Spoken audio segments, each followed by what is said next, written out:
La mission spéciale des Nations Unies en Libye a salué les derniers pourparlers militaires tenus en Égypte et a utilisé les mots responsabilité, transparence et confiance mutuelle pour décrire comment ils se sont déroulés.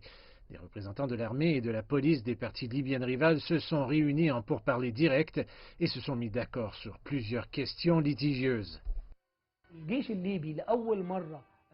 C'est la première fois que nous voyons un accord sur les détails de la mise en œuvre du cessez-le-feu.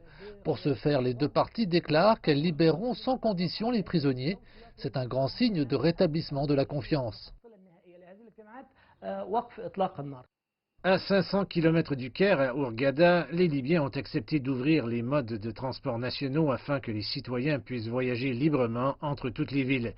Ils ont convenu de discuter du déploiement d'une force de sécurité pour prendre en charge la protection des champs pétrolifères que dirige l'armée nationale libyenne. Toutes les avancées des pourparlers en Égypte seront intégrées dans les pourparlers militaires 5+5 de l'ONU. Ces rencontres en Égypte pourraient être considérées comme une préparation pour la conférence de Genève. Les pourparlers là-bas maintenant sont un point de départ pour leurs négociations. Ils commenceront là où les pourparlers égyptiens se sont terminés. Les rivaux libyens ont convenu d'arrêter les discours de haine dans les médias. Cela aidera à réduire les tensions et la rivalité féroce entre les factions. Les pourparlers militaires libyens à Hurghada sont essentiels pour la sécurité en Libye et pour maintenir le cessez-le-feu actuel. Leur succès est tout à fait essentiel pour la réussite des prochains pourparlers de Genève prévus ce mois-ci.